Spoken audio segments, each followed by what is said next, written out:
Radhe Radhe warriors. तो कैसे हैं आप लोग? उम्मीद है अपनी जिंदगी में बहुत ही ऊंचा और अच्छा काम कर रहे होंगे। तो मैं लेके आ गया हूँ आपका lecture number 3, principle of management, OCM class 12 commerce. इतना सारा मैंने बोल दिया तो आप देख सकते हैं कि प्रिंसिपल ऑफ मैनेजमेंट जो हैंनरी टर्नर ने दिया है, 14 प्रिंसिपल ऑफ मैनेजमेंट, एक एक करके हम समझेंगे। और मेरा जो समझाने का तरीका है थोड़ा आपको डिफरेंट लग सकता है, तो आप जो है उसको टेक्स्ट बुक और वीडियो दोनों साथ में लिख कर बैठेंगे तो बहुत ही अच्छा होगा। ठीक है, चलिए देखते हैं। तो 14 प्रिंसिपल ऑफ मैनेजमेंट है। मैंने प्रिंसिपल का मतलब, मैनेजमेंट का मतलब पहले ही समझाया है, पहले के लेक्चर्स में आप देख सकते हैं कि जो प्रिंसिपल्स होते हैं वो एक्सपेरिमेंटेड कुछ बातें होती हैं, कुछ फंडामेंटल ट्रूथ होते हैं। और मैनेजमेंट क्या होता है? काम बनाने का तरीका। तो ये दोनों मिलकर क्या होता है? Principle of management. तो ये जो 15 प्रिंसिपल ऑफ मैनेजमेंट है, ये बहुत ही प्रैक्टिस किए हुए एक्सपेरिमेंटेड है। इनको जिन्होंने दिया उनका नाम क्या है? हेनरी फयम, जिन्हें फादर ऑफ मॉडर्न मैनेजमेंट भी कहा जाता है। ये हो गई इनके लिए कुछ बेसिक बातें। उसके बाद में जो हमारे 14 प्रिंसिपल्स है, सबसे बड़ी दिक्कत बच्चों को आती है उसको याद करने में। तो हम उस प्रिंसिपल को 7 करके 2 वीडियोस में कवर करेंगे और आपको बताएंगे, जिससे कि आपको याद करने में आसानी हो।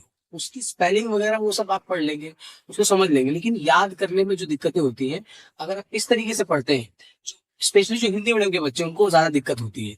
तो ये वीडियो उनको हेल्प करेगा। चलिए देखते हैं कैसे। तो जो पहला प्रिंसिपल है वो क्या है? Principle of division of work.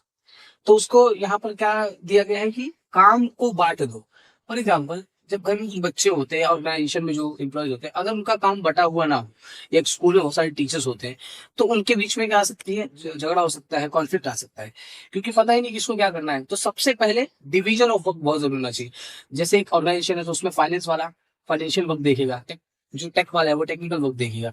तो उसको बांटना पड़ेगा, और बांटना कैसे है? Based upon the interest and skills. जो उनका इंटरेस्ट है और जो उनके पास स्किल्स है, वैसे आप काम दे दोगे तो वो अपने आप काम को करेंगे और बढ़िया होगा। तो पहला हमारा प्रिंसिपल क्या है? Principle of division of work, काम को बांट दो। ठीक है। सेकंड क्या आता है? अधिकार एवं कर्तव्य। हिंदी मीडियम वाले बच्चे ध्यान दें, अधिकार और कर्तव्य का मतलब, authority comes with responsibility. Second जो हमारा प्रिंसिपल क्या है? Principle of authority and responsibility.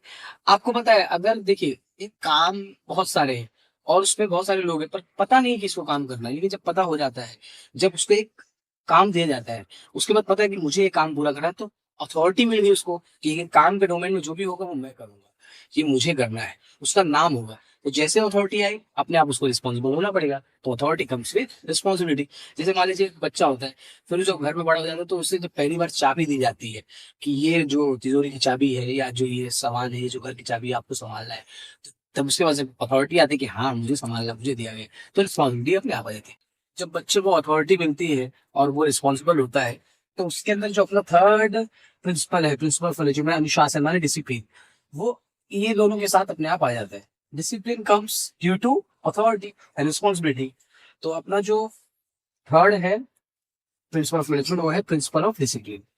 तो डिसिप्लिन, चाहे ऑर्गेनाइजेशन की बात करें, एक क्लास की बात करें, घर की बात करें, डिसिप्लिन शुड बी नेसेसरी। हर जगह डिसिप्लिन होना चाहिए, क्योंकि आप अगर डिसिप्लिन में नहीं है तो अपना काम टाइम से नहीं करेंगे, आप अपनी मर्जी चलाएंगे तो काम पूरा नहीं होगा। ठीक है। फिर उसके बाद आता है कमांड, यानी आदेश, principle of unity of command. मैंने क्या लिखा है यहाँ पे? Command should given by the one superior. देखिए, अगर मान लीजिए आदेश देना हो, जैसे घर में ही अगर मम्मी कुछ और बोले, पापा कुछ और बोले, और बड़े होने के बाद वाइफ कुछ और बोले, तो क्या होता है? कंफ्यूजन आ जाता है।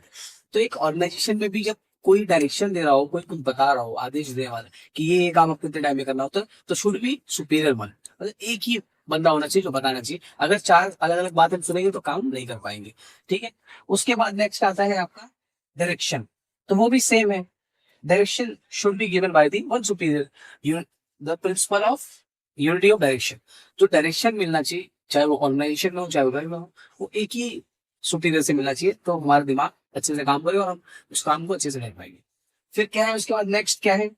सबका साथ सबका विकास। आपको मालूम है अभी की जो गवर्नमेंट है, देखो आती है कि नहीं, लेकिन जहां तक है कि पार है इस बार, तो वो उनका नारा क्या है? सबका साथ सबका विकास। तो उसके लिए मैंने क्या लिखा है? पहले पहले प्रिंसिपल की बात कर लेते हैं। प्रिंसिपल क्या है यहाँ पे? जो सबऑर्डिनेट्स है, the principle of subordinates interest और ऑर्गेनाइजेशन का इंटरेस्ट। ठीक है, आप पढ़ लेना उसमें से। तो उसके लिए मैंने यहाँ पे क्या लिख के दिया आपको कि there is no permanent friends and there is no permanent enemies, only permanent interest. देखिए, एक ऑर्गेनाइजेशन में आप काम कर रहे हैं, आप दोस्त या दुश्मन है, वो अलग बात हो जाती है। आप कौन से धर्म के हैं, जाति के हैं, वहाँ ये सब नहीं चलता। वहाँ क्या चलता है कि काम जो है वो पूरा होना चाहिए टाइम से बस। एक टीम में काम करते तो मैनेजर का काम क्या होता है, सबसे अपना काम करवाना।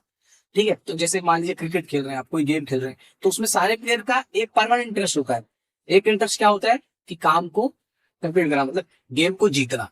ठीक है, तो चलिए देखते हैं नेक्स्ट क्या है। केंद्र सरकार। मैं ऐसे शब्द का इस्तेमाल कर रहा हूँ कि आपको अच्छे से समझ में आए और आप ज्यादा टाइम पे याद रखें। तो अपना प्रिंसिपल क्या है, प्रिंसिपल ऑफ सेंट्रलाइजेशन। तो देखिए, अगर मान लीजिए छोटा ऑर्गेनाइजेशन है, एक घर है, उसमें जो है पावर, जो किसी भी चीज की पावर हो सकती है, कि डिसीजन लेने की पावर और किसी को काम बताने का पावर, तो वो जो पावर है वो कौन दे रहा है, एक सुपीरियर दे रहा है कि बहुत सारे लोग हैं। तो कभी कभी क्या होता है, बड़े ऑर्गेनाइजेशन में हमें क्या करना पड़ता है कि बहुत सारी अथॉरिटी रखनी पड़ती है अलग अलग। जैसे मान लीजिए जो केंद्र सरकार है, वो होता है क्या है कि ये सरकार ने किया, जैसे मोदी सरकार ने किया, ये योजना चलाई, नाम उनका हो रहा है सेंट्रल का, लेकिन उसको जो काम करने के लिए होते हैं उसमें बहुत ग्राउंड लेवल तक आते आते उसमें कई डिवीजन हो जाते हैं, कई लोग रहते हैं, तब जाके वो काम ग्राउंड लेवल पे हो।